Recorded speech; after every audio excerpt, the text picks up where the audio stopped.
안녕하세요. 머니포커스 이승원입니다. 오늘도 이 시간을 준비했습니다. 누구보다 북한 속내를 가장 잘 분석해서 설명해 주시는 분이고, 또 북한이 한국을 어떻게 바라보고 있는지, 또 어떤 준비를 하고 있는지 다양한 이야기를 속속들이 해주실 우리 이일규 위원님과 함께하겠습니다. 어서 오세요. 맞습니까? 네. 지난 시간에 너무 재밌게 들었습니다, 위원님. 네, 오늘은 조금 한반도에 좀 국한돼서 질문을 좀 다양하게 드리고 싶은데요. 외교관 생활을 오래 하셨죠? 네.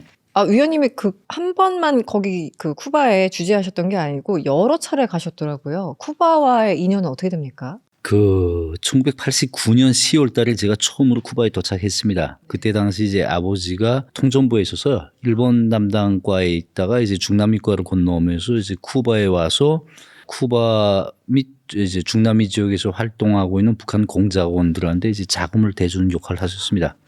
아버지 따라서 이제 쿠바에 가서 1994년까지 아바나 종합대학에서 이제 유학을 했습니다. 유학을 하고 와서 외국어대학 졸업하고 외무성에 들어와서 있다가 2011년 10월 달에 이제 다시 아바나에 갔어요. 그때 쿠바주의 북한 대사관 삼등소위관으로 이제 가서 4년 4개월 동안 근무를 했습니다. 오래 계셨네요. 네, 2016년 1월 달에 소환돼서 갔어요.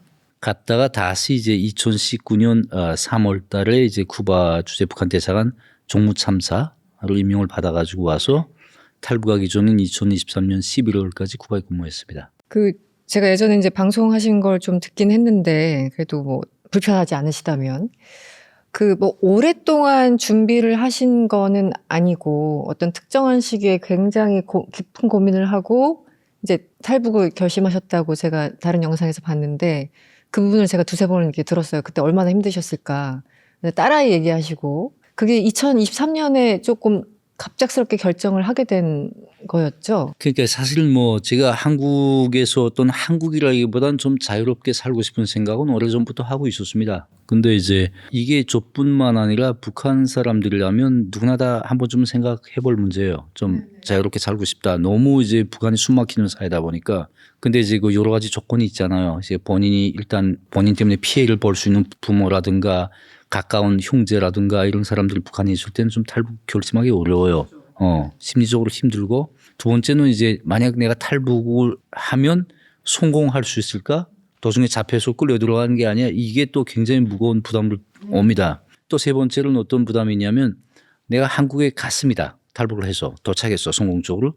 그럼 거기 가서 내가 진짜 안정적으로 잘 정착해서 잘 살 수 있을까? 이게 또 다른 부담으로 오는 겁니다. 거기 가서 내가 어렵게 사느니 차라리 그냥 북한에서 지금 살던 것처럼 살까? 이런 생각, 굉장히 많은 그런 복합적인 요인이 작용을 해요. 네. 그래서 어쨌든 어렵게 이제 오셨고, 벌써 한 3년 된 건가요?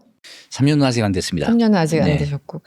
그래서 요즘은 주로 이제 밖에서 봤을 때 한국과 들어와서 한국은 또 다를 것 같아요, 많이. 어떤가요? 제가 밖에서는 한국을 많이 들여다보지 못했어요.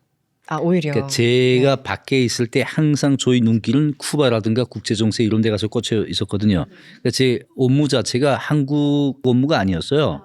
그러다 보니까 이제 국제적인 이슈에 대해서 더 많이 관심을 했고, 특히 우리 같은 경우에 외교관들 같은 경우에 한국을 자주 들여다보다가는 잘못됩니다. 오히려 오해받는. 원칙적으로 한국을 못 보게 돼 있거든요.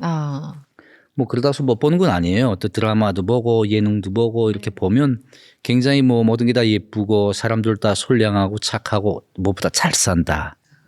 뭐 이런 한국에 와서 제가 봤을 때 밖에서 보통보다 훨씬 더 좋은 세상이더라고요. 그렇습니까? 왜냐하면 밖에서는 그냥 일부 드라마에서 비춰주는 또는 예능에서 비춰주는 모습만 봤는데 한국 와서 보면 실질적으로 이 시스템을 내가 느끼잖아요. 매일매일 새로운 걸 느끼게 되고 매일매일 정말 잘 만들어놨다, 사회를. 사람이 딱 살기 편리하게 만들어놨다. 물론 한국에도 뭐 어려운 사람들도 있고 뭐 이제 매일매일 일상이 힘든 분들도 있잖아요. 저도 힘들어요. 뭐 그렇다고 제가 뭐 잘 먹고 잘 사는 건 아니에요. 그렇지만 제가 이제 여기서 느낄 때 사람답게 사는 세상 같다는 생각이 들어요. 복지라든가 모든 사회 시스템이 너무 잘 돼 있고 그런 걸 보면 역시 내가 한국에 오기를 잘했다는 생각을 하는 것 같아요.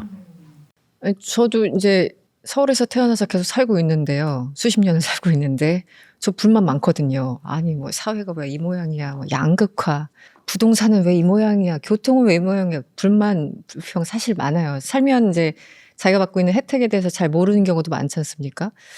실례되는 질문이 아니라면 가장 좋은 장점? 그리고 이거 진짜 불편해. 불편한 것도 당연히 있으실 거잖아요.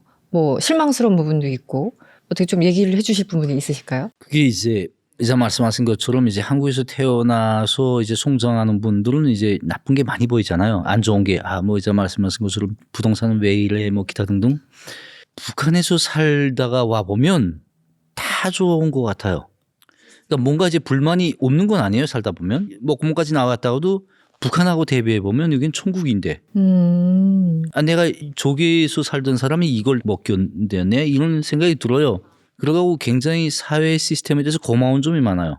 특히 이제 그 보건, 복지, 뭐 주택 문제가 워낙에 뭐 다 한국에서 태어난 분들도 힘드니까. 그렇죠. 네. 그러니까 모든 게 내가 열심히 노력만 하면 잘 먹고 잘 살 수 있고 내가 하고 싶은 일을 마음껏 할 수 있고 꿈도 꿀 수 있고. 그 일이 결국은 뭐 체제라고 하는 충성심이라고 하는 말도 안 되는 그런 시스템을 위해서 복무하는 일이 아니라 나를 위한 일, 나의 가족을 위한 일이라고 할 때는 진짜 긍지가 생기거든요. 내가 한 만큼 보수가 나한테 따르잖아요. 그럼 내가 열심히 살면 내가 그래도 뭐 이제 회장님들처럼은 못 살아도 그래도 뭐 굶지 않고 잘 먹고 잘 살고 내가 향유할 수 있는 거 향유하면서 살 수 있다. 이런 사회가 너무 좋은 것 같고 그리고 제가 한국 와서 또 하나 느낀 거는 병에 걸려도 무섭지가 않아요. 그럼 병원에 그냥 가면 그냥 신기한 게 그런 게 없어요. 그냥 아프면 병원 가면 보험 처리가 되고 네네네. 또 보험 처리가 안 될 때 제가 기초수급자로도 살았어요. 그때는 그냥 병원이 공짜 나갔더라고요. 약도 다 공짜고 그런 거 보면 사회는 정말 잘 만들었다. 시스템이. 물론 그렇군요. 일부 이제 운전하면서 다니면 조금 이제 교통하면서도 좀 불편하죠. 약간 그 끼어들기도 잘 네. 안 해주고 뭐 이런 건 저도 있지만은 맨날 욕하면서 운전합니다. 그런 건 있지만은 그게 아무 사회나 다 있습니다. 그런 거는. 그렇죠. 네. 어느 사회는. 그런데 이제 예전에 제가 이제 북한대학원에서 공부를 해서 거기서 이제 북한에서 오신 분들하고도 대화할 기회가 있었는데 거기는 한국에 대해서 어떤 교육을 받냐 그리고 또 어떤 이미지였냐 이런 거 가끔 이제 질문을 했던 기억이 있습니다. 어려서부터 어떤 교육을 받으셨나요? 그러니까 한국에 대한 이미지가 굉장히 안 좋을 것 같은데. 네. 한국에 대해서 제가 태어나서부터 2000년대까지는 정말 안 좋은 이미지를 가지고 있었어요. 그냥 못 사는 띠거지들만 사는데 어린애들을 깡통 차고 미군 군화 닦아주고 돈 벌어서 하루하루 입에 풀칠하는 그런 사회. 실제 그 초등학교나 그런데 이제 교과서들 보면 이제 홀벗고 굶주리는 남녘땅 어린이들을 생각하자는 그런 문구들이 많이 나와요. 아이 때 이제 밥 투정하잖아요. 막 그 반찬이 없다 뭐 징징대면 그 이제 남조선 그 애들은 이거 하루 한 끼 없어서 못 먹는데 걔네 생각하면서 먹어라 이런 교육도 하고 막 그래요. 정말 한국에 대해서 안 좋은 이미지를 굉장히 많이 심어줍니다. 미국이 앞잡이니 경제는 그 고품 경제니 식민지 예속 경제니 뭐 어쩌고 저쩌고 기타 등등. 근데 이게 사람들 주민들 한국에 대한 인식이 이제 점차 바뀌는 계기가 있었습니다. 1994년 7월 달에 김일성이 죽고 1995년부터 북한이 고난의 행군을 시작을 해요. 굉장히 300만이 아사자가 발생할 정도로 힘들게 살았습니다. 그러던 와중에 이제 한국에서 김대중 대통령이 이제 당선이 되고 햇볕 정책이라는 걸 펴면서 북한 방문하지 않았어요. 2000년 6월 달을 방문해서 6.15 남북 공동선언 나오고 대북 지원이 시작이 돼요. 식량 지원, 에너지 지원. 맞아요. 네. 그때 사람들이 일반 주민들은 그때 대한민국이라는 국호를 그때 처음 안 사람들이 많아요. 쌀 포대가 마대가 들어왔는데 거기 이제 대한민국이라고 쓴 마대를 요가 없이 그냥 다 들어왔어요. 지우지도 않고 그냥 들어왔는데 그걸 사람들이 저게 어느 나라야 대한민국이? 저게 약간 대만 보고 하는 얘기인가 이렇게 생각했던 분들이 있어요. 진짜로. 90년대 중반인데요? 네. 2000년대. 2000년대요. 네. 근데 이제 입소문이 뭐 그건 처음이고 쭉 나면서 저게 이제 남조선이야 남조선 뭐 하면서 이렇게 북한에서 아래 동네라고도 해요. 좀 밑에 동네야 뭐 하면서 이렇게 얘기를 하면서 야 그래도 우리가 진짜 굶어 죽고 힘들 때 그 동포밖에 없구나 하는 그런 고마움이 약간씩 있었어요. 근데 이제 그걸 계기로 해서 뭐가 들어왔습니까? 장마당이 개방이 되고 장마당을 통해서 한류가 막 스르르기 시작했어요. 그때 한류를 통해서 사람들이 이제 한국에 대해서 보다 좀 더 가깝게 보기 시작을 했습니다. 우리가 알 건데 정말 고시대만 득실거리고 정말 못 사는 나라인 줄 알았는데 엄청 예쁜 사람들이 많고 엄청 잘 사네. 그다음에 세 번째로 한류 외에 한국 물품이 들어오기 시작했어요. 여자들한테 제일 인기 있었던 화장품이 한국 화장품이었습니다. 그리고 이제 MZ 세대들한테 제일 인기 있는 게 한국 우상, 옷. 한국제 옷. 아, 그리고 막 그러다 보니까 이거 한국 진짜 잘 사는데? 그러니까 점점 사람들이 의식이 변하기 시작했어요. 우리한테 체제가 결국 배워줬던 게 거짓말이었구나. 이런 식이 자라기 시작하고 한국에 대한 환상이 막 부풀기 시작했습니다. 그 한국에 대한 환상과 함께 뭐가 같이 크는 줄 알아요? 통일에 대한 기대감, 희망. 결국은 통일만이 우리가 살 길구나. 옛날에는 통일하자 하면 그냥 그저 통일 구호 외치했는데 이제는 진짜 자기 일상으로 왔어요. 우리가 통일을 해야 저 사람들까진 몰라도 저 사람들 못지않게 살 수 있겠구나라는 인식이 쭉 자라기 시작했어요. 김정일 때까지는 이게 체제에 대한 위협으로 도전으로 다가올 수 있다는 걸 알지만 어떻게 하지를 못했어요. 왜냐하면 한국과 단절해 버리면 한국으로부터 받는 원조, 지원, 협조 이거 다 끊기니까 그렇게 하면 좀 더 큰 체제 위협이 오니까 김정은 시대에 와서 자기가 이제 그 어떤 수령으로서 만들어놓은 업적도 없지. 그리고 이제 지지 기반도 탄탄치 않지 한 상황에서 이런 민심 위반이 계속 이제 벌어지게 되면 체제 지키기 어렵다. 그래서 고안해낸 게 바로 이제 적대적 두 국가 관계, 한국이랑 완전 단절하고 주민들을 한국에 대한 환상을 머리에서 빼야 내가 체제를 유지할 수 있다. 물론 적대적 두 국가론을 김정은이가 내놓은 데는 여러 가지 이유가 있습니다. 여러 가지 배경이 있는데 그중에 가장 강력한 배경 중에 하나가 이제 주민들을 머릿속에서 한국에 대한 환상을 빼겠다. 이런 약간 그런 거죠. 그런데 좀 말씀하신 것처럼 이제 그 장마당으로 인해서 여러 가지 물건이 유입되고 사실 이제 중국을 통해서 이게 왔겠죠. 그래서 문화라는 게 사실 굉장히 소프트 파워라는 게 무서운 거잖아요. 나도 모르게 말투도 변하고 나의 패션도 좀 바꾸고 화장품도 어느 날 바뀌어 있고 참 무서운 거라서 그런 건지. 그리고 이제 한참 시간이 지나서 이제 김정은 시대가 됐는데 여기에 대해서 굉장히 반감을 느끼고 체제 유지하는 게 어려울 정도로 위기의식을 느낀다고 하더라고요. 그래서 그런지 제가 그걸 오늘 오전에 뽑아왔는데 2020년에요. 이 반동사상 문화 배격법 이게 저도 이제 처음 언론에 접했던 것 같아요. 그래서 3대 법인데 그 중에서 가장 이제 소위 말하는 강력한 법인데 이게 한국의 드라마나 이런 것들을 보고 뭐 노래를 한다던가 이러면은 실질적으로 처형까지 당하는 굉장히 무서운 법이라고 하는데 왜 이런 것까지 만들었을까요? 2020년에. 조금 더 이제 폭을 넓혀서 설명해 드리면 이제 2019년부터 이제 그런 이제 법 도입이 시작이 됐습니다. 그 2019년부터 2022년까지 세 가지 기본 법이 나왔어요. 제가 말씀하신 반동사상 문화 배격법, 청년 교양 보장법, 그리고 평양 문화어 보호법 이게 3대 법이 나왔는데 이게 결국은 이 세 가지 법을 다 정리해서 말하면 외부 정보를 차단하겠다는 겁니다. 그리고 주민들이 한국에 대한 환상을 뿌리 빼겠다는 거예요. 이게 기본 요 두 가지의 그러니까 외부 정보 차단, 주민들이 한국에 대해서 가지고 있는 환상 이걸 박멸하는데 초점을 맞춰서 세 가지 법이 다. 그러네요. 네네.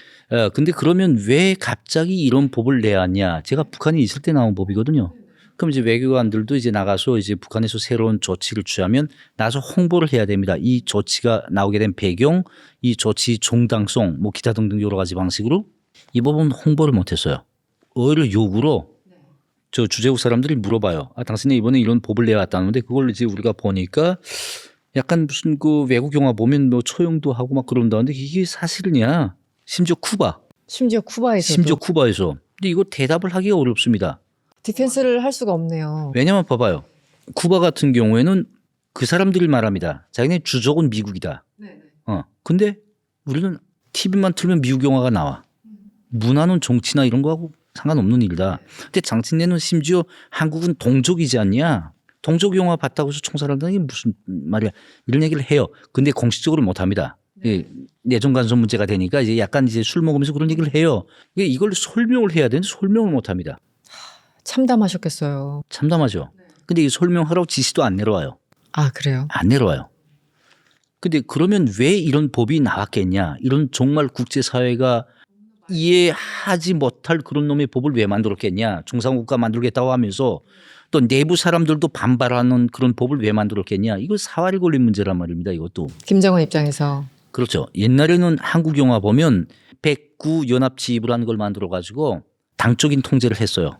그러니까 말하자면 이제 영화를 보다가 잡히잖아요. 그러면 이제 대학 다니면 퇴학시킨다든가 또는 이제 그 직장에서 약간 뭐 강등시킨다든가 좀 더 심한 경우에 이제 당적을 제명한다든가 좀 더 심하면 지방에 추방한다든가. 근데 이 모든 게 다 법적인 조치는 아니에요. 사법적인 조치는 아니란 말입니다. 이건 다 몽땅 당적인 조치란 말이에요. 당에서 취하는 조치들이란 말이에요.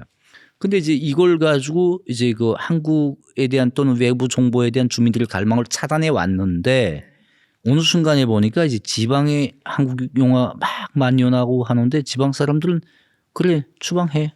내가 요 지방에서 어디로 갈 데가 어디로 있어. 가? 중국으로 갈 그리고 거지. 내가 여기서 그래 내 당적 가져가. 당적 이소봤대차 그냥 맨날 생활총화 나와라 무슨 학습 나와라 피곤만 했지 장마당도 못 가게 하고 피곤만 했지 그냥 당적 가져가. 내가 여기서 뭘 더 잘 되면 뭘 더 잘 되겠어. 그러니까 약간 지방이 그런 심리가 만연을 했어요. 그러니까 당적인 통제를 가지고는 지방 주민들이 어떤 이런 거를 기강 잡기가 좀 어려워졌습니다. 그래서 이게 안 되겠다. 법적인 통제해야 되겠다. 사법적인 통제를 해야 이 사람들도 다 포괄적으로 통제할 수 있겠다라고 해서 이런 법들이 나온 거예요. 그때부터. 굳이 법까지 만든 거군요. 그렇죠. 그래가지고 그때 그 세 가지 법이 나와서 정말 잔인하게 그 뭐 감시, 통제, 초벌 이런 3대 공포정치 3대 축이잖아요. 잔인하게 뭐 정말 막말로 내가 직접 목격한 건 아니지만 뭐 진짜 미성년자들 뭐 갖다 걷어놓고 뭐 총살하고 막 그랬다 그러더라고요. 공포를 조성하는 거죠. 그러면 이 북한에서도 이제 엘리트층들 내에서도 정말 김정은과 운명을 같이 하는 소수의 최고의 엘리트들 혹은 지배자들 그리고 그 밑에 또 중간층 그리고 일반 인민들 이게 좀 서로 완전히 다를 텐데 지금 대한민국에 대한 이미지랄까요? 지금 2026년 현재 어떻게 좀 표현을 해 주시겠어요? 사람마다 보는 시선은 약간씩 좀 달라요. 그러니까 옛날에 이거 처음에 한국을 모를 때 한국에 대해서 좁혔을 때 사람들이 이제 한국 잘 사는구나 통일을 같이 하고 같이 잘 살고 번영했으면 좋겠다. 또 그때는 통일 기류가 막 흐를 때 아닙니까? 통일을 해야 된다 막 해가지고 이제 남북 정상회담도 하고 한국이 북한에 대한 지원도 본격적으로 하고 개성공단 나와서 사실 뭐 개성공단에 대해서 북한 주민들의 환상이 굉장히 많았습니다. 굉장히 컸죠. 그러다 보니까 이제 북한 내부에서 통일 분위기가 막 뜨고 할 때인데 이제 갑자기 지금 족대족 두 국가론으로 가고 한국을 완전히 족대화하고 막 그 민족 개념, 동족 개념 다 자르고 하니까 주민들이 한국에 대해서 어떤 희망을 가지고 싶어도 가지질 못해요. 지금 이제 내 세대는 뭔가 통일 이거 그렇죠. 꿈도 못 꾸는구나 이렇게. 거기다 이제 추가해서 더하면 이제 그 엘리트 같은 경우에는 이제 한국에 대해서 아는 사람들 꽤 많아요. 깊이 있게 연구하는 분들도 있거든요. 그러니까 그 사람들을 또 봤을 때 이 사람들도 얘기하죠. 그 보이는 게 전부가 아니다. 저 사회도 정말 내부적으로 모순이 많은 사회다. 저 돈 없이는 못 사는 사회다. 막 약간 그런 개념을 가지고 있어요. 진짜 아마 그렇겠지. 약간 어떤 개념으로 보시면 되냐면 한국 사람들이 북한이랑 통일을 하면 우리가 같이 어려워지겠지. 지금도 힘든데. 네네. 그런 심리가 약간 그런 있죠. 심리를 가지고 있잖아요. 네네. 근데 그게 깊이 있게 들어가 보면 통일을 결국은 쪽박은 아니란 말이에요. 통일이 가져다 줄 거대한 어떤 이득을 생각을 안 해요. 당장 가시적인 흔들림만 보지. 북한 사람들도 똑같습니다. 눈앞에 한국이랑 합쳐줄 때 나한테 어떤 혜택이 올까를 먼저 보는데 지금 와서 약간 회의적으로 돌죠. 그 합쳐봐도 뭐 내 생활 일상에 별로 크게 내가 자유롭고 좀 더 그런 건 있겠지만 별로 크게 달라질 건 없어. 이런 심리가 지금 가뜩이나 홍보와 함께 주민들한테 좀 만연하는 것 같아요. 약간 그 북한 사람들 그 얘기하는 거 좀 들어보면 대부분 다는 아니고. 네. 근데 이것도 참 시기가 중요할 것 같은데 예전에는 그냥 뭐 노스 사우스 구분 못하는 사람들도 많이 보셨을 것 같고 최근에는 사우스라고 하는 게 훨씬 더 이제 뭔가 프렌들리한 분위기로 넘어가는 그게 언제쯤 한 2000년대 넘어가면서 분위기가 좀 전환된 건가요? 진짜 좋은 질문 같은데 제가 쿠바에서 1980년대부터 근무했다고 그러지 않습니까? 1980년대 쿠바에 가서 이제 그 여기 김일성 패치 달고 나가서 이제 사람들한테 이제 코리아라고 하면 사람들이 엄청하면서 김일성 얘기를 했어요. 그때 북한이랑 쿠바랑 엄청 가깝다 보니까 그 코리아 하게 되면 쿠바 사람들은 그냥 북쪽만 있는 줄 알았거든요. 그러다 보니까 코리아 하게 되면 바로 김일성 나오고 사람들이 굉장히 이랬어요. 쭉 지나가다가 2000년대에 이제 그 제가 그 쿠바의 그 소위관으로 이제 해외 파견이 돼서 나갔는데 그때부터 약간 사람들이 코리아 하게 되면 사우스 노스 물어보기 시작을 했습니다. 그러면서 노스라고 하면 약간 사람들이 인상 이상하게 짓고 사우스라고 하면 약간 사람들이 이렇게 막 얼굴이 밝아졌어요. 이게 무슨 덕이냐면 인터넷 덕이에요. 아, 그렇군요. 쿠바도 그 전에 인터넷이 없었거든요. 그러니까 2000년대부터 이제 그 인터넷이 조금씩 도입되면서 사람들이 이제 K-팝이 준영이 굉장히 많습니다. 그 K-드라마 이게 사람들이 한국에 대한 인식을 바꾸는데 굉장히 많은 역할을 했어요. 그런데 이제 2019년에 제가 이제 마지막으로 이제 쿠바 군무를 나갔는데 그때는 뭐 다는 아니지만 일부 이렇게 저한테 질문했던 사람들도 있습니다. Good Korea, bad Korea. 그러니까 이제 좋은 코리아냐 나쁜 코리아냐. 질문을 그렇게 해요. 그래서 너무 황당해가지고 제가 그 코리안 어디고 bad Korean 어디냐 물어보니까 굿은 사우스고 bad은 노스라는 거예요. 시시비비를 따지지 않았습니다. 뭐 그런 사람들하고 내가 무슨 얘기를 해요. 그렇다고 해서 뭐 그 사람들한테 왜 이렇게 따지고 막 이렇게 하고 싶지도 않았고 시간 낭비하고 싶지 않아서 그냥 지나갔는데 그러면서도 제가 느낀 게 이게 정말 80년대 김일성을 막 외치던 사람들도 다 변했구나 이제는. 정말 북한이 혈맹이라고 하는 쿠바도 이렇게 변했는데 그건 정말 전망이 없구나 하는 생각 그 좌절감들이 그때 계속 오는 거거든요. 아까 말씀드렸지만 N 꼭대기 위층 상층부 엘리트들 같은 경우에는 이 체제가 무너지면 나는 정말 그렇죠. 같이 붕괴된다. 그러니까 어떻게 하든 저 나라가 아무리 잘 살아도 저기하고 내가 합치는 건 내 개인적으로 맞지 않다 하면 그쪽 체제 그러니까 한국에 대해서 부정적인 시선을 가지죠. 그러니까 일반 주민들한테도 그런 교양을 많이 합니다. 한국 보이는 게 번쩍거리는 게 전부가 아니다. 실제 그 나라에도 뭐 거지가 많고 뭐 약간 이제 아무리 뭐 해도 돈 없으면 이렇게 되고 뭐 약간 이런 나쁜 홍보를 많이 하죠. 좋으면 가려고 하면 주민들이 진짜 아마 그렇겠지. 약간 어떤 개념으로 보시면 되냐면 한국 사람들이 북한이랑 통일을 하면 우리가 같이 어려워지겠지. 지금도 힘든데. 네네. 제가 이건 정말 잘 모르겠는데요, 위원님. 그 해외에 나와 있는 북한 분들이 뭔가 한국 사람인 척 연기한다?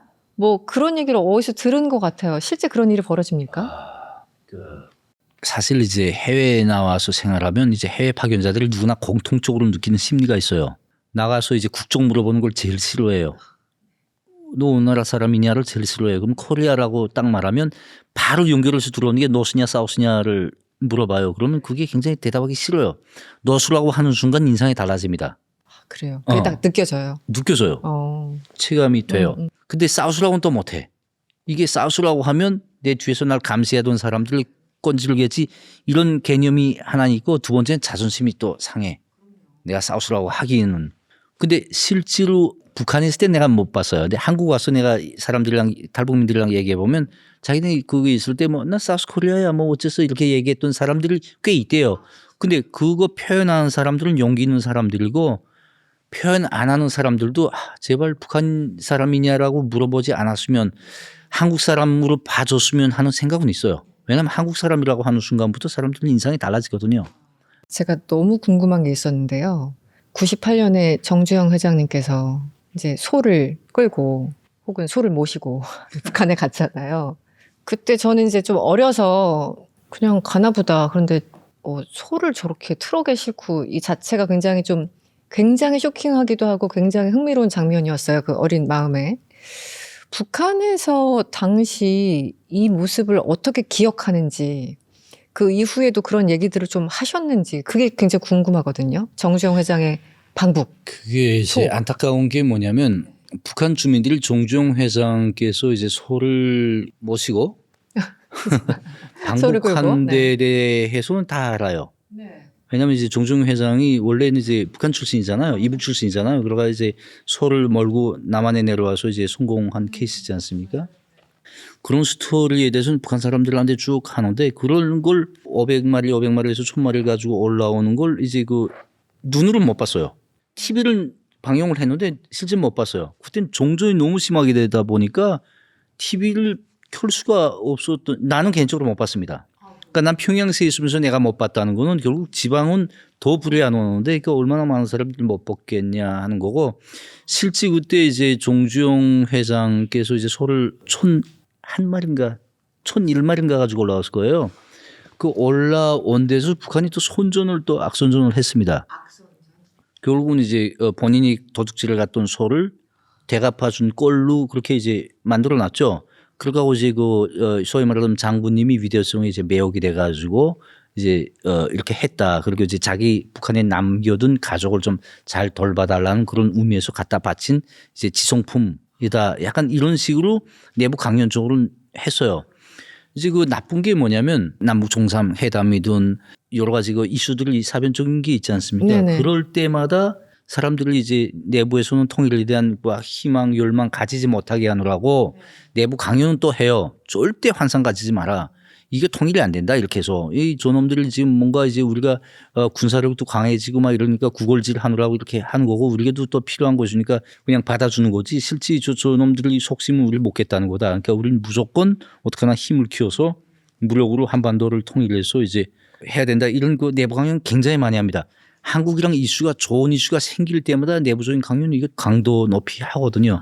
그러니까 이제 아까 말씀하신 종주영 회장님이 그 소를 이제 촌 한 마리를 이제 북한에다 이제 갖다 주시는 그런 그 자체를 그 배경이라든가 목적이라든가 의도라든가 이걸 그렇게 포장을 해버리는 거예요. 그러니까 나쁜 짓을 해서 도둑질을 한 거 이제 죄수로 가지고 이제 말년에 고향 생각이 나니까 갖다 바치는 거고 이제 두건 가족이 굴려서 막 약간 이런 식으로 해서 내부 강연을 하죠. 두 번째 또 중요한 건 뭐냐면 주민들이 그 소를 갖다 줬으면 그 소에 대한 혜택을 받아야 되잖아요. 소고기 한 점이라도 먹어봐야 되잖아. 근데 소고기 한 점, 나는 개인적으로 한 점도 못 먹어봤어요. 평양시에는 나도 한 점 못 먹어봤는데 지방 사람들은 오죽하겠습니까? 그러니까 이게 자기하고는 뭐 크게 상관이 없는 일이고 그냥 재미나는 일화, 그냥 이벤트, 정치적인. 이벤트 정도를 이제 넘어가는 거죠. 우리 정주영 회장님이 눈물 흘리실 얘기네요. 네. 어떤 부분이 가장 좀 힘드셨는지 북한에서 그리고 또 한국에 왔을 때 가장 낯선 부분 조금 불편한 부분은 어떤 게 있었는지도 궁금합니다. 대표적으로 이제 하나를 짚으라면 정말 그 자유가 없는 거. 근데 자유가 없는 게 너무 일반적인 표현 같은데 이게 토요일 주말이 되면 북한에서는 생활 총화 학습 막 정말 부대끼거든요. 아, 주말에 그걸 다 하는군요. 나만의 시간을 가질 수가 없어요. 사람들이 자기만의 시간을 가지면 체제 반체제 활동을 한다라고 해서 2명 이상 모이지 못하게 하고 자기만의 그 자유 시간을 못 가지게 하고 하다 보니까 진짜 그게 제일 한국 와서 제일 좋은 게 이제 자유를 주말이면 진짜 푹 쉴 수 있고 나만의 시간을 가지고 가족과 향유할 수 있는 그런 시간 가진 게 전 제일 좋은 것 같아요. 무엇보다도 한국에 와서 약간 이제 그 힘들다거나 좀 불편한 점도 있어요. 많아요. 근데 가장 기본적인 거는 약간 이제 언어, 말, 이제 북한 사투리가 막 너무 요가 없이 나가다 보니까 사람들이 약간 이상하게 보는 거 있고 공개 활동 너무 많이 하다 보니까 항상 자신이 얼굴을 숨기고 다녀야 되는 게 있고 그다음에 그거 빼고는 이제 그 운행 업무 같은 거 있잖아요. 그거 제일 힘들어요. 그러니까 온라인 업무 이런 게 앱으로 하고 막 이런 것들. 맞아요. 그러니까 많은 경우에 제가 이제 오프라인 가서 이제 도움을 받는데 네, 네. 그게 아직도 익숙이 잘 안 되는 것 같아요. 그건 보통 이제 부모님들은 자식한테 물어보니까 가장 빠릅니다. 근데 아이들이 앱 이런 거에 조금 그런 것 같아요. 발빠르게 그런 적응하잖아요. 네, 따님의 도움을 많이 받으시도록 많이 받아요 지금. 할 것 같은데요. 알겠습니다. 저 예전에 시애틀에서 한 2년 정도 살았어요. 그때 이제 공부하느라고 잠깐 있었는데 뭐 2년이라는 건 사실 뭐 그렇게 긴 시간도 아닌데 그 와중에 그렇게 짜장면이 먹고 싶은 거예요. 근데 시애틀에 한국 식당 정말 많거든요. 근데 그 짜장면 맛이 안 나는 거예요. 예를 들면 북한에서 또 평양에서 오랫동안 이제 한평생 사셨으니까요. 그리운 게 있다면 뭐 자연이 있을 수도 있고 뭐 사람은 당연히 또 그리운 사람도 있을 수 있고 뭐가 제일 좀 그리우신가요? 약간 근데 연휴 같은 거 있잖아요. 추석 같은데 그때는 진짜 나도 역시 이제 부모님이 묘소도 있는 사람이고 찾아갈 묘소가 있는데 찾아가지 못할 때 명절 때. 네. 그때 조금 이제 고향 생각이 많이 나요. 그러니까 가장 또 많이 나는 건 이제 북한에서 이제 진짜 친형제처럼 가깝게 지내던 지인들 생각이 엄청 많이 납니다. 그러니까 약간 그런 분들 생각할 때는 조금 외로워요. 근데 이런 말을 제가 함부로 못 합니다. 왜냐하면 한국에 3만 5천이 탈북민이 오셨잖아요. 그중에 저처럼 가족을 다 데리고 온 분이 많지가 않아요. 그러니까 가족 없이 혼자 온 분들 앞에서 내가 뭐 부모 생각난다, 지인 생각난다 하면 그분들은 어쩌겠습니까? 그러니까 이걸 함부로 말을 못 하는데 이게 아마 저를 포함한 탈북민들 가지고 있는 공통적인 그 외로움이 아닐까, 그리움이 아닐까, 어떤 고향의 음식이라든가 뭐 고향의 뭐 향기라든가 이것보다는 역시 고향에 두고 온 어떤 부모, 형제, 지인 이런 게 아니겠냐 이런 생각 좀 하는 것 같아요. 가끔 이제 북한에서 오신 분들하고 연락도 하시고 식사도 하고 술 한잔도 하실 것 같은데 가장 많이 나누는 얘기 한 토막만 좀 소개시켜 주실 수 있으신가요? 한국에서 서로 살면서 가졌던 경험, 서로 이제 뭐 레하면 뭐 분양이라든가 특별 분양 받던 과정 어떤 식으로 이제 받았냐 서로 궁금한 게 많잖아요. 그런 얘기도 하고 탈북민 누구는 이제 와서 이런 일을 했다더라, 누구는 어떻게 살고 있다더라, 약간 이런 얘기는 좀 하는데 부한 얘기를 많이 안 하는 것 같습니다. 그냥 오히려 저는. 사석에서 먹고 사는 얘기 우리끼리 뭐 이제 부동산 주식 얘기하듯이 약간 주식 얘기, 부동산 얘기 이런 거 많이 해요, 다 진짜. 똑같군요. 네. 역시 사람 사는 건 다 똑같아. 어쨌든 위원님은 굉장히 고민 끝에 그리고 어려운 과정 속에서 겨우겨우 오신 걸로 알고 있습니다. 그 온갖 과정도 많았고 계획대로 뭐가 안 돼서 위험했던 상황도 있었고 뭐 상상 이상이겠죠. 그 과정들은. 지금 북한에 계신 분들 중에서 이제 어쨌든 이쪽으로 넘어오려고 하시는 분들도 계실 테고 여러 가지 이제 고민에 쌓여 계신 분들이 많이 있을 것 같은데 어떻게 좀 한마디를 해주시면 어떻습니까? 말씀하신 것처럼 이제 또 아까 제가 이제 소도에 조금 먼저 언급을 했지만은 북한에서 사는 사람들이라면 누구나 다 이제 한 번쯤은 좀 자유롭게 살고 싶다라는 생각을 다 가지고 있어요. 기회가 없을 뿐입니다. 그 기회라는 건 결국 이제 탈북할 수 있는 기회가 아니에요. 탈북할 수 있는 기회도 어렵지만은 만약에 이제 탈북했을 때 한국 가서 잘 살 수 있겠냐? 탈북을 시도했을 때 성공할 수 있겠냐? 또 내가 탈북을 했을 때 나 때문에 이제 북한의 부모라든가 자식이라든가 이런 정말 그 치명적인 불이익을 당할 사람들은 또 어떻게 하지? 이런 고민이 굉장히 그 머릿속에 갈등을 하는 거죠. 그 갈등 속에서 정말 내가 탈북 안 하면 안 된다 해서 탈북하는 분들이 많습니다. 지금 같은 경우에는 이제 이런 조건들이 만족되는 분들이 꽤 있을 수 있어요. 그러니까 온 가족이 해외 다 나와 있다든가 또는 이제 저처럼 이제 북한에 계신 부모들이 다 이제 돌아가서 있다든가 뭐 이런 조건이 맞으면 탈북을 선택하는 사람들이 최근에서는 굉장히 많아지는 것 같습니다. 제가 알기에는 제가 뭐 다 얘기할 수는 없지만은 이건 결국 무슨 얘기냐면 해외 파견자들을 중심으로 해서 이제 탈북에 대해서 고민하고 갈등하는 사람들이 역시 지난 시기에 비해서 훨씬 많아졌다 이런 그 방증이라고 생각이 됩니다. 위원님, 지금 국가안보전략연구원의 연구위원으로 계시죠? 네, 맞습니다. 네, 그럼 주로 이제 뭐 학술 활동, 정보 분석 뭐 다양하게 하시는 건가요? 이것저것 다양하게 하기는 합니다. 그러니까 국가안보전략연구원에서 그냥 기본적으로 북한 연구, 남북관계 뭐 이런 분야에 대해서 연구를 합니다. 학술 활동이라기보다는 그냥 연구 활동을 많이 하는 것 같아요. 네, 이제 국제 정세 먼저 조금 여쭤볼게요. 이란 침공이 있었잖아요. 미국과 이스라엘의 이란 침공이 있었습니다. 일단 어떻게 보세요? 이 전쟁 자체를. 그러니까 이 전쟁 자체를 보는 시각보다 이제 트럼프 대통령이 집권한 후에 최근에 좀 굉장히 소란스러운 일이 많잖아요. 베네수엘라에 대한 군사작전하고 이란에 대해서 이제 미국, 이스라엘 일방적인 군사 공격하고 엇갈리는 감정이 많은 것 같아요. 그러니까 지금 아시겠지만 2022년 2월 달에 러시아가 우크라이나를 공격을 했어요.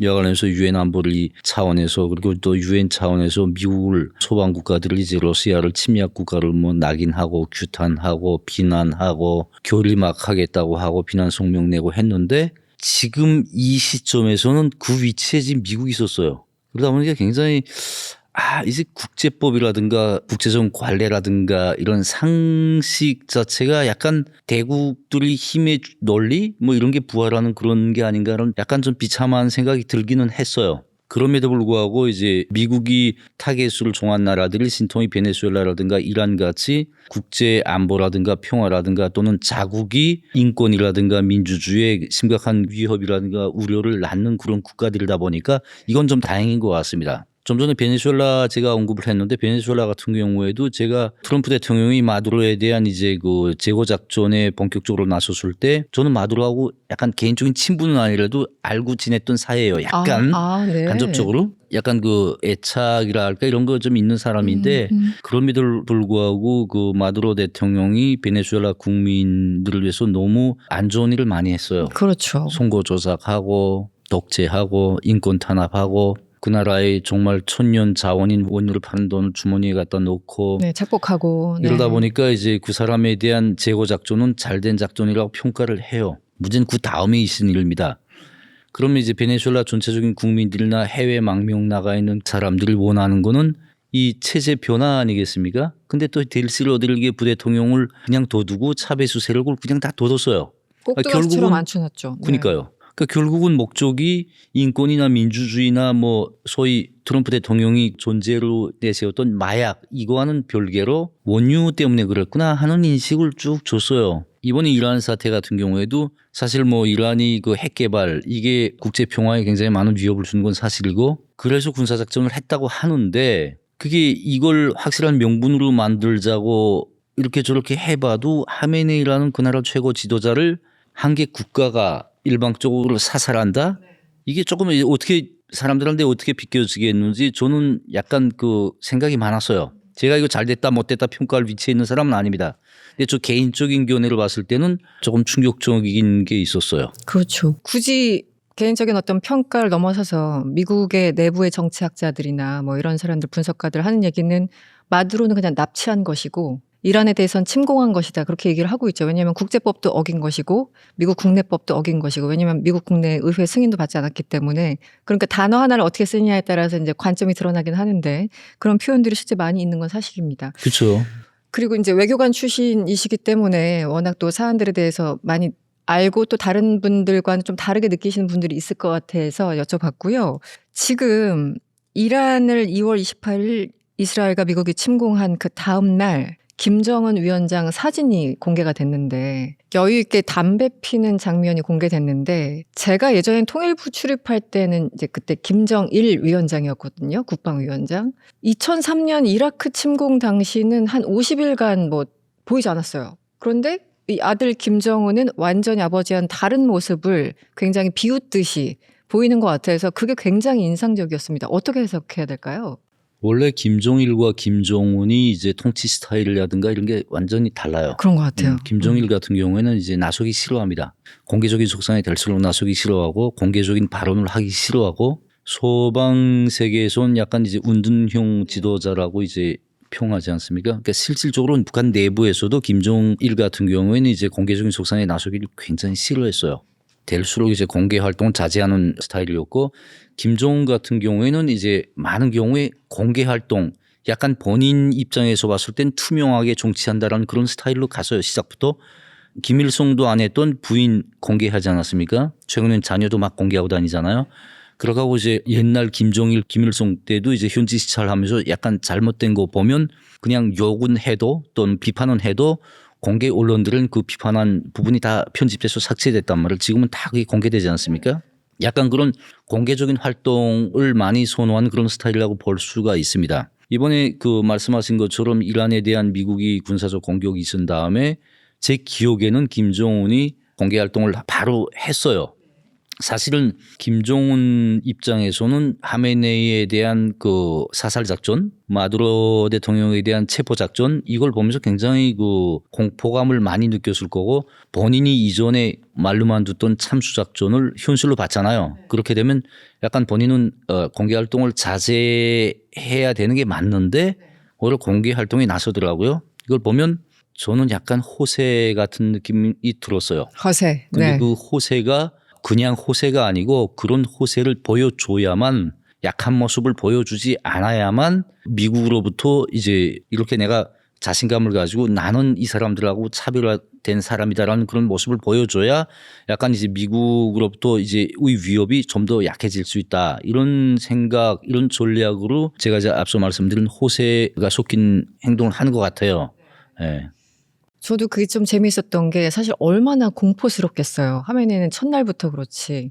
마두로 체포는 반나절 만에 이루어졌지. 그러니까 정말 공포스러웠을 텐데 그냥 뭐 순시 시찰이 아니라 굳이 담배 피는 모습을 찍어서 공개한 걸 보고 아, 이들이 굉장히 속으로는 급하구나라는 그런 좀 모순적인 느낌도 좀 있었습니다. 말씀하신 것처럼 김정일 저도 예전에 뭐 기사 쓸 때 보면은 항상 은둔형 지도자 뭐 그래서 예전에 정말 오래전 얘기지만 올브라이트 장관 만났을 때 도대체 무슨 얘기하나 김정일도 웃긴 웃는구나 뭐 약간 이런 이제 평가들이 참 많았었는데 김정은은 2011년 12월 17일 이후에 바로 건재에 오르자마자 일단 가장 제가 느꼈던 거는 신년사에서 육성 연설을 한 몇 회 후부터 한다던가 뭐 호탕하게 웃는 모습, 어깨 동무하는 모습, 그리고 또 호탕 치는 모습 이런 것들을 다 공개해서 이게 서방에서 공부했다는 걸 티내는 걸까 아니면 캐릭터 자체가 완전히 김정일과 다른 걸까 그냥 쇼맨십일까 여러 가지 생각을 했는데 역시 캐릭터 자체가 좀 다른 건가요? 아버지랑? 일단은 그 본인 성향 이제 말씀하신 캐릭터가 이제 김정일과는 다르다고 봐야죠. 네. 네. 같은 사람이 아니고 약간 그 김일성 흉내내기를 시작부터 많이 했어요. 소방에서도 그렇게 평가했지만 내부에서도 약간 그 김일성 내가 북한식으로 표현할게요. 이제 그때 당시 김정은이 처음 나왔을 때 주민들은 수령님 모습을 닮았다. 그러니까 북한에서 김일성을 수령님이라고 하거든요. 김정일을 장군님이라고 한단 말이에요. 그러니까 사람들이 고난의 행군을 겪고 하면서 김정일에 대한 그 안 좋은 감정이 많았어요. 주민들 속에. 대신 김일성에 대한 향수가 또 많았죠. 근데 이제 고난의 행군하면서 주민들이 그 민심이 굉장히 나빠진 상황에서 김정은이 집권을 했는데 김정일 스타일로 계속 가면 가뜩이나 세습에 대해서 주민 내부에서 이제 반발이 많은데 그러다 보니까 이제 김일성 스타일로 이제 본인이 결심을 한 것 같아요. 그러니까 이제 공개 활동도 많이 하고 이제 말씀하신 것처럼 어깨 동무도 하고 육성 신년사도 하고 그러는 것 같은데 일단은 본인이 성향도 있는 것 같아요. 본인 자체도 그렇게 막 숨어서 이렇게 김정일처럼 가는 스타일보다는 약간 이제 호방적인 그런 성격 그런 게 결국은 이제 본인이 지금 우리가 보여주는 그런 정치 스타일이 아니겠냐 하는 그런 생각을 해봤습니다. 사실 이건 굉장히 좀 예민한 문제인데 어느 나라나 사실은 본인들의 평화를 위해서 본인들의 안보를 위해서 이제 전쟁을 준비하지 않습니까? 그래서 뭐 우리 정부에서는 절대 뭐 인정하거나 확인해 주진 않지만 소위 말한 작게로 시작되는 50으로 시작되는 여러 가지 작전들 있지 않습니까? 한반도 유사시 어떻고 소위 참수작전 이런 것도 가끔 보도가 되고 그런데 이제 이론적으로 그런 게 보도가 되고 그리고 이제 마두로 체포, 하메네이 사살 이런 걸 보면은 제가 김정은이라면 밤잠을 설칠 것 같아요. 언제 어떻게 될지 모르니까. 그리고 워낙 또 미국의 군사력이 상당하니까 북한 엘리트들은 이런 경우에 어떻게 대처를 합니까? 이제 그 쉽게 말하면 이제 북한에도 이제 엘리트라고 하는 구분이 우선 좀 있는데 일단 이게 정말 고위급 간부들, 김정은을 수행하는 간부들 같은 경우에 그리고 이제 해외에 나와서 해외물을 많이 먹은 이제 중간급 간부들이라든가 이런 엘리트들을 이제 생각이 조금씩 달라요. 그 최고위급 간부들 같은 경우에는 이제 어떤 경우에도 이제 김정은 체제, 북한식으로 표현하면 혁명의 수뇌부 결사옹이한다. 무조건 지켜야 된다. 지키지 않으면 본인들이 김정은과 같이 몰락한다. 같이 죽는다. 이걸 다 알고 있기 때문에 약간 그런 자기네 식으로 표현하면 이제 신념 같은 게 확실하게 있어요. 해외 자주 파견되는 엘리트들 같은 경우에는 국제사회의 흐름이라든가 감각이라든가 이걸 항상 가지고 있기 때문에 이거 비교합니다. 베네수엘라 사태, 이란 사태 그리고 이제 북한과 연결될 수 있는 그걸 이제 비교를 해봤을 때 사실 베네수엘라나 이란에 비해서 북한이 더 열악하거든요.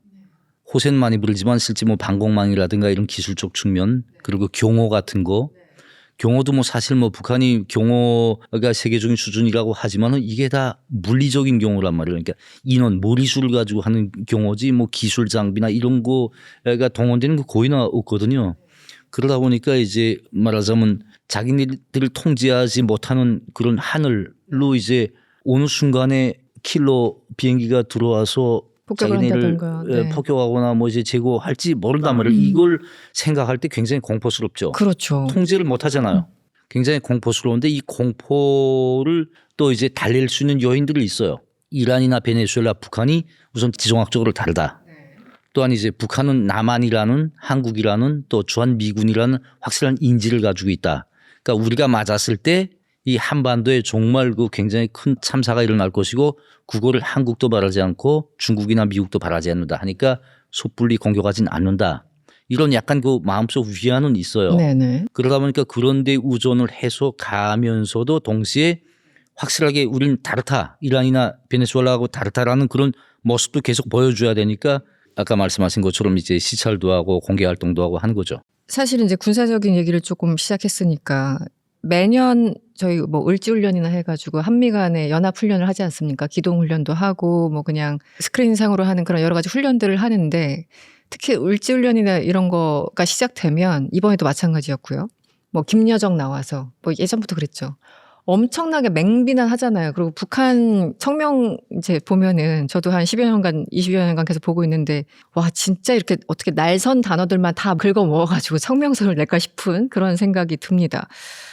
우리가 느끼는 우리는 그냥 방어적인 훈련이야. 그냥 연례적인 거고 늘 하던 건데 뭘 저렇게 굴어라고 생각하지만 북한 입장에서는 굉장히 예민하다고 하더라고요. 정말 그 참수작전까지 생각을 해서 그런 건지 실제 어떤가요? 받아들이는 이게 게. 이제 매해 역사적으로 보면 뭐 팀스피리트요, 뭐 울지요 하면서 이제 계속 연례적으로 훈련을 했잖아요. 이게 북한에 주는 경제 군사적인 압박이 굉장히 큽니다. 아, 네.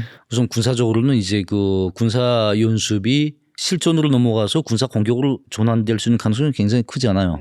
그렇게 되면 매번 한반도에서 이제 한국과 미국이 군사 연습을 하면 북한도 똑같은 방식으로 또는 거의 비슷한 방식으로 연습을 해야 돼요. 그렇게 안 하면 그냥 가만 앉아서 방어 성격이니까 뭐 공격은 안 하겠지 했다가 이 연습이 실전으로 건너온 경우에 막아내질 못합니다. 그렇죠. 한반도가 워낙에 중심이 네네. 짧으니까. 짧다 보니까 그러니까 이제 여기서 한미가 기동하면 북한군도 기동을 해야 돼요. 그런데 북한군을 기동하려면 우선 연료가 없어요. 에너지도 부족하고. 굉장히 부족해요. 네. 두 번째, 식량이 엄청나게 소비가 됩니다. 세 번째, 지금 최근에 뭐 김정은이 촌마 25 탱크도 뭐 거기다 김주에 앉혀놓고 전쟁 준비 완성됐다 뭐 좋아서 하는데 사실 이게 호세가 많단 말이에요.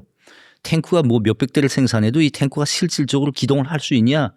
어렵습니다. 네. 이 한 30년 40년 전에 그 중국으로부터 받아왔던 디젤 엔진 갖다가 올려놓고 형식은 만들어 놨지만은 열병식 거기 나가면서도 고장나서 옆으로 끌고 나갈 정도로 손발에서 갖다 세워놓은 탱크도 이 엔진이 켜지지 않아서 옆에서 끌고 나갈 정도로 그렇게 열악한 상황에서 이런 한미가 움직이는 탱크 대수만한 탱크를 또 움직여야 되는데 이게 쉬운 게 아니에요. 그러다 보니까 가뜩이나 어려운 경제 형편에서 이게 쏟아붓는 돈이 엄청 많거든요. 그러니까 이 부담이 굉장히 큽니다. 그러다 보니까 계속 북한은 이제 함유를 연습하지 마라. 이거 안 하면 굉장히 많은 걸 양보할 수 있는 그런 이때까지 역사적으로 보면 그런 거 했잖아요. 네, 90년대도 마찬가지였고요. 그렇죠. 네. 이거 연습 안 하면 우리 뭘 또 보여주고 뭘 또 내놓고 뭐 기타 등등 협상도 하고 그러니까 이제 매번 연습할 때마다 신경이 쏜 거죠. 네, 그런 것 쏘니까 같아요.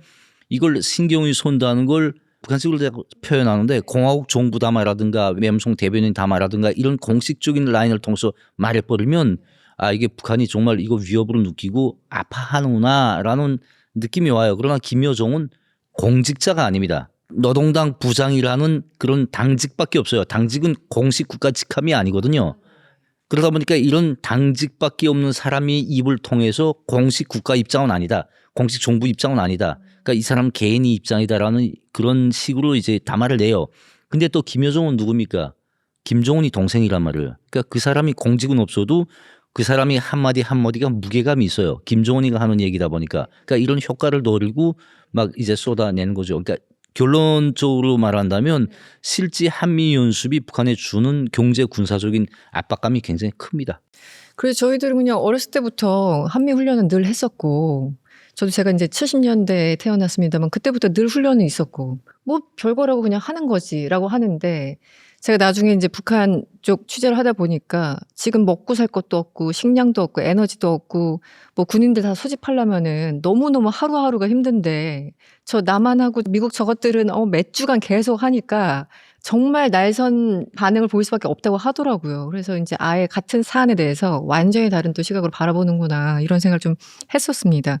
그런데 제가 이제 초반에 이란에 대한 침공, 이란 전쟁에 대해서 여쭤봤고 여러 가지 북한 내부의 어떤 심리에 대해서도 여쭤봤는데 결국은 이 모든 것들이 문제는 핵에 대해서 더 매달릴 수밖에 없는 상황으로 가는 게 아닌가? 그것은 뭐 미국 측에 있는 전문가들도 몇 년 전부터 했던 거고 이번에 그러니까 이란 사태를 또 계기로 북한은 핵을 개발하길 잘했다 생각할 거고 앞으로 더 개발할 거야. 그러니까 어쩔 거야 하면서 이제 내부에서 자기네들끼리 엄청나게 논쟁이 있더라고요. 더 잘 아시겠지만. 이번에도 당대회 때 보니까 우리는 무력이 정말 최고고 핵을 개발한 게 얼마나 잘 된 건지 모르겠다고 김정은이 또 직접 얘기를 하더군요. 어떻게 보십니까? 이제 여기서 이제 그 말씀하신 것처럼 핵 개발에 대해서 이번 그 베네수엘라 사태나 이란 사태가 북한에 준 함의가 있습니다. 결국은 이 사람들이 핵 보유국의 지위를 공고히 하겠다, 굳히겠다, 전략 국가의 지위를 확보하겠다 이거 지금 주장하고 있잖아요. 비핵화 없다. 이 명분을 확실하게 줬어요. 봐, 이 나라 핵이 없으니까 맞았잖아. 이 나라 핵을 아직 채 개발하지 못했으니까 맞았잖아. 그러니까 우리는 핵을 가지고 있으니까 안 맞아. 그러니까 우리 주권을 지키기 위해서 우리 체제 안전을 지키기 위해서 무조건 핵을 없앨 수가 없어. 이게 첫 번째 명분이었는데 이게 이제 숨겨진 또 다른 하나의 아픔이 있어요. 북한으로서는. 이번에 노동당 9차 대회 할 때 김정은이 연설을 보면 네. 핵 그 무력을 계속 강화한 것과 함께 보복 체제를 강화하겠다. 이게 뭐냐면 쉽게 말하면 핵을 가지고 있어도 핵을 쓰지 않으면 핵은 무용지물입니다. 원래 핵은 못 쓰잖아요. 러시아 우크라이나 전쟁 때도 핵을 못 썼잖아요. 이번에도 못 쓰고 있고 이스라엘이. 결국은 핵은 옥지력에 불과하고 실제 이 옥지력을 가동시키는 그런 보복 시스템도 이게 작동을 하는가 안 하는가가 문제예요. 맞았다. 맞았으면 내가 죽었다. 하마니가 죽었잖아요. 근데 이란에서는 계속 지금 반발한단 말이에요. 북한에서 만약 김정은이 제거됐을 때 반발하겠는지 안 하겠는지 굉장히 이게 불안한 겁니다. 만약 반발 안 한다고 했을 때 김정은이 본인이 느끼는 위협은 훨씬 더 크겠죠. 그러다 보니까 그 보복 시스템을 확실하게 우선 일단 갖춰야 된다. 근데 갖추는 것만 가지고는 안 된다. 있다는 걸 과시해야 된다. 이번 그 9차 당대회가 준 메시지가 그거였던 것 같아요. 핵 보유해야 된다. 근데 핵을 가지고만 있어서는 무용지물이다. 확실하게 내가 제거됐거나 내가 위협을 당했을 때 쓸 수 있는 보복 시스템을 강화해야 되고 그걸 강화된 걸 보여줘야 되겠다. 이런 그 메시지가 있더라고요. 네.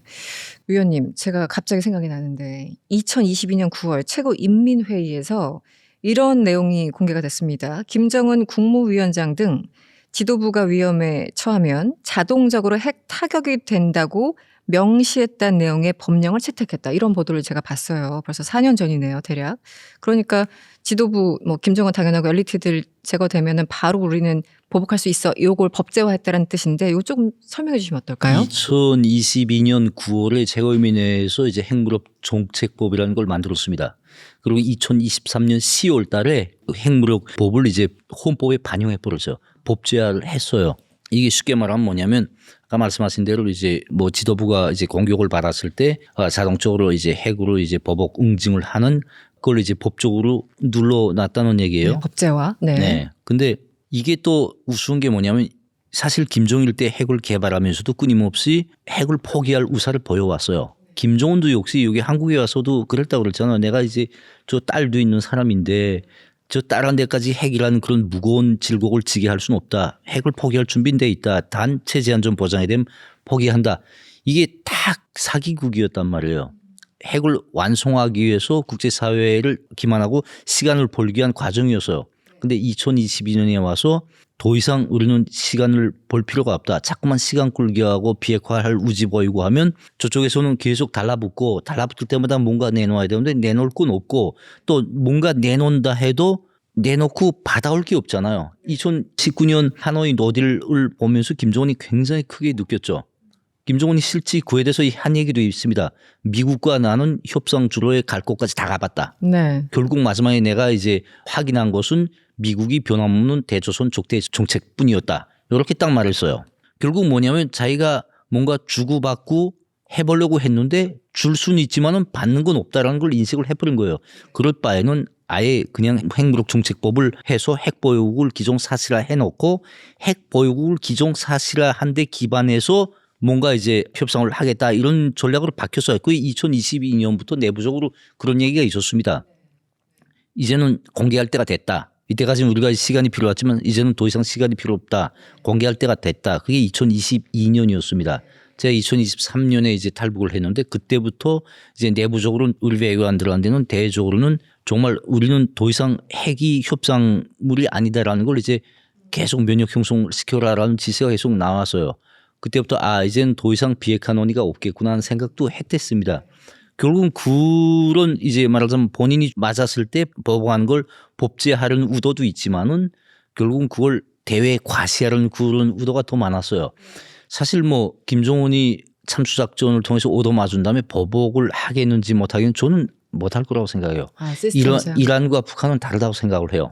그렇군요. 이란 같은 경우에는 이제 신이라는 정신적인 지주가 있지 않습니까? 그렇죠. 그러니까 하메네이가 제거가 돼도 전반적인 군이라든가 어떤 주민들은 신에 대한 그런 신앙심 가지고 항전을 한단 말이에요. 순교 이데올로기 이런 것도 있고요. 약간 그런 거 있습니다. 북한은 이런 신앙심이 없어요, 주민들. 그래서 한 명이 없어지면 그냥 와해되기 쉬운. 그렇죠.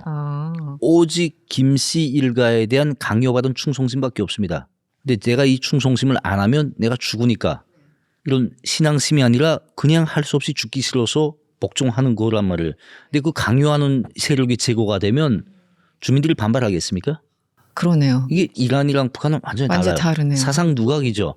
꼭대기가 제거되면 그냥 무너진 그 시간 문제거든요. 그러니까 이게 제일 김정은한테 무서운 겁니다. 그러네요. 그러니까 내가 죽었을 때 자동적으로 보복하는 시스템이 있어야 저쪽 사람들이 나를 죽이지 못하겠는데 내가 죽었을 때 밑에서 보복을 안 한다면 저쪽 사람들은 나를 죽이는 걸 더 쉽게 결심할 수 있겠구나. 이게 굉장히 큰 고민이죠.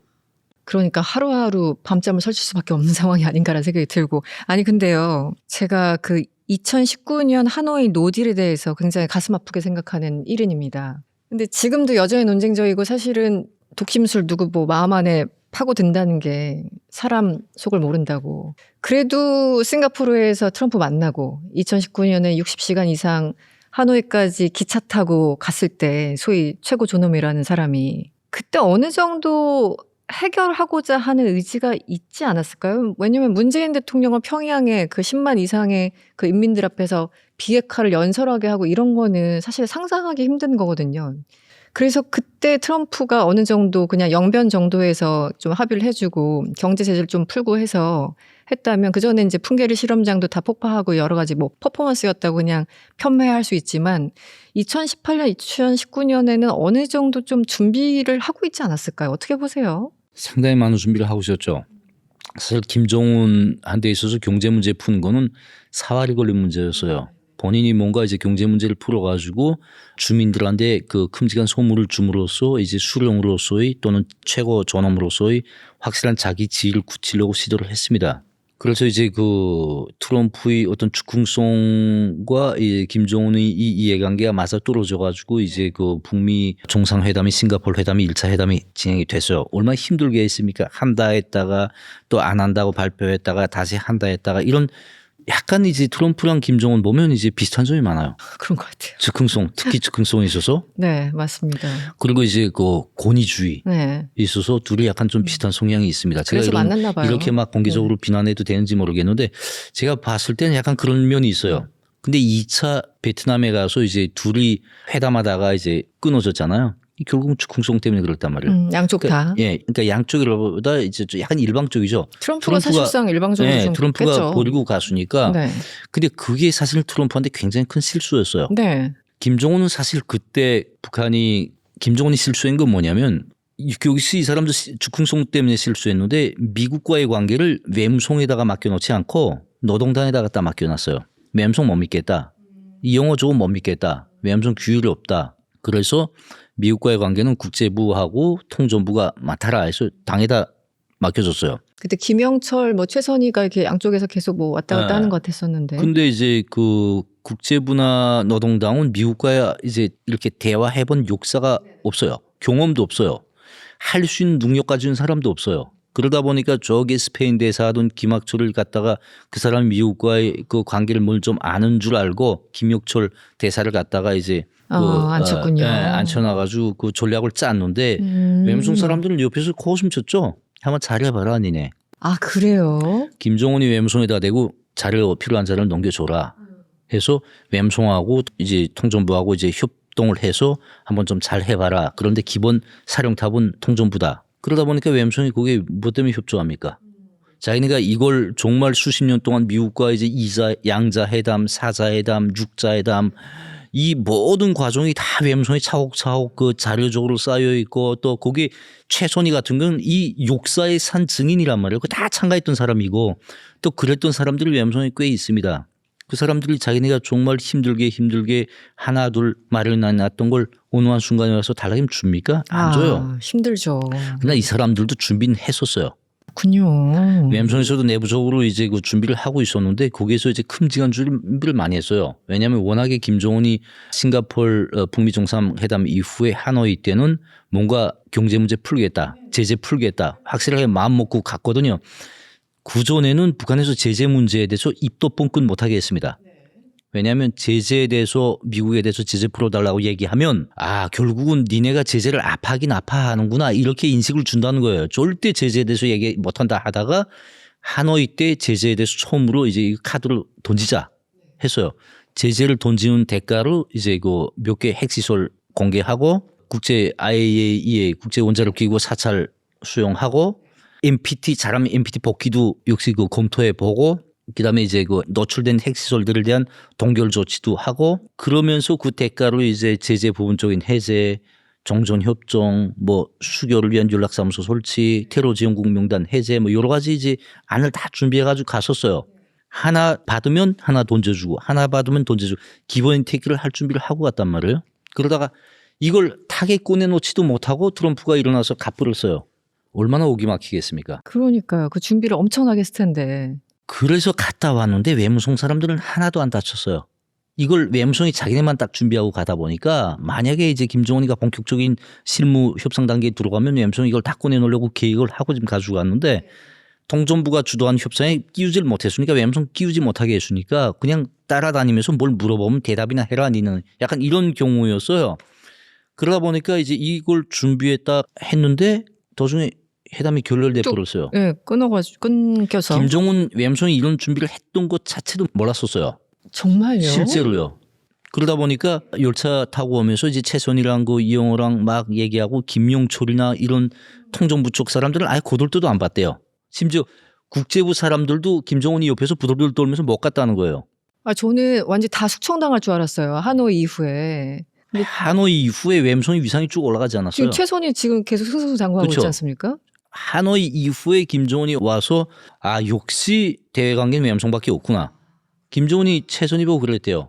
최선희는 살아있는 미국 역사라고 북한 내 최선희만큼 미국 잘하는 사람 없고 앞으로 최선희 너한테 힘 실어주겠으니까 미국과의 관계 잘 해봐라고 했는데 그다음에 어떤 일이 있었습니까?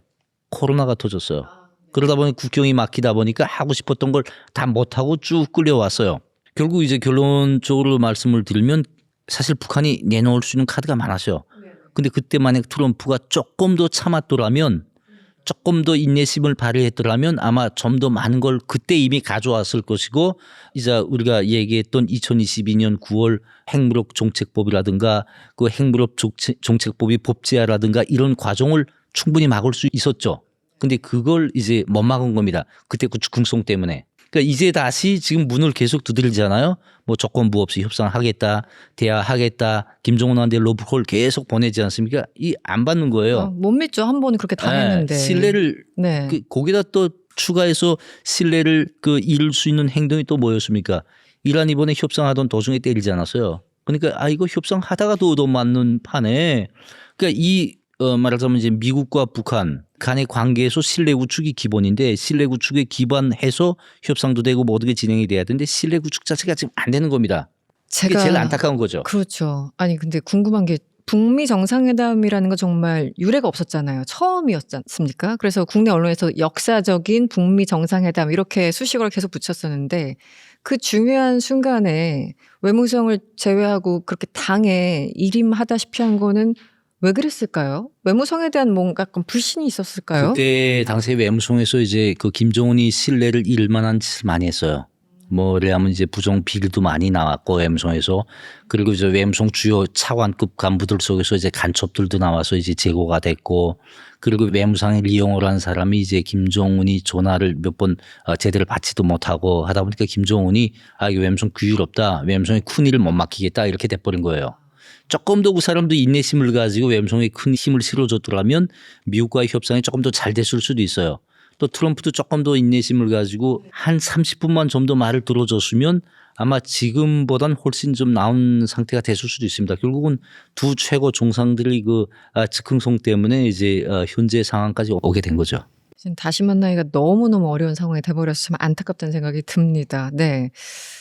일단 다시 좀 돌아가서 김정은 위원장한테 예를 들어 갑작스럽게 건강 문제, 건강 안 좋다는 얘기도 뭐 보도가 되고 사진을 봐도 그렇게 건강해 보이진 않고요. 어떤 갑작스러운 신변 변화가 발생한다면 그 즉시 그 권력은 누구한테 넘어갈까도 굉장히 궁금하거든요. 굉장히 이제 가설적인 거지만 당장 떠오르는 게 원래 있었던 그 이번 당대회 때 보면 제 가장 앞줄에 같이 앉아 계신 분들 그 사람들한테 권리 넘어갈 것 같기도 하고 김여정한테 백두혈통이니까 넘어갈 것 같기도 하고 그 나름 매뉴얼이 있을 것 같아요. 어떻게 되는 겁니까? 매뉴얼은 분명하게 있습니다. 이미 뭐 3대 SS까지 왔고 그 과정의 매뉴얼은 확실하게 이제 구축을 해놓고 있고 제가 봤을 땐 김종은이 당장 뭐 어떻게 뭐 잘못될 것 같지는 않아요. 건강이 물론 나쁘겠죠. 이제 그 가정력이 있으니까. 근데 이제 당장 뭐 1, 2년 내에 이제 잘못될 정도로 심각하게 건강이 나쁜 것 같지는 않습니다. 당장 만약에 건강이 심각하게 나빠진다면 그게 이제 김주애한테 권력이 넘어가야 되는데 김여정은 안 됩니다. 분명히.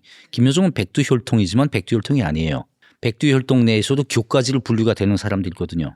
그러니까 옛날 김일성 때 뭐 김평일이라든가 뭐 이런 사람들을 교과지를 분류된 것처럼 또 이제 김종일 때 김경이나 이게 다 교과지였거든요. 본인 동생이지만은 권력의 중심은 뭐 있거든요. 김종훈이 돼 있을 때 지금 김종철이나 뭐 김여정이나 이건 다 교과지란 말이에요. 보좌까지는 할 수 있지만 이게 실제 계승은 안 되는 사람들이거든요. 그러다 보니까 이제 계승은 결국은 김주애로 가야 되는데 김주애가 너무 어려요. 너무 어리고 또 두 번째 치명적인 약점이 요자라는 치명적인 약점이 있습니다. 북한 사회에서. 일반 사회에서는 괜찮지만은 그러다 보니까 이게 주민들을 김주애를 받아들이기가 좀 힘들 수 있습니다.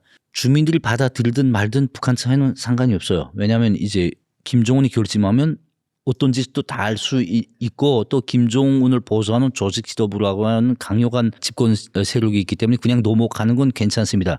그런데 당장 김정은이한테 어떤 건강 이상이 와서 지금 당장 넘겨야 된다라고 할 때는 상당한 혼란이 있을 것 같다는 생각이 듭니다. 그렇다고 해서 뭐 지금 여기서 보는 정치위원이나 정치국 상무위원들을 하는 집단적인 지도 체제로 간다. 뒤에서 뭐 이솔주나 김여정이 뭐 후견인으로서 이제 정치 계승한다.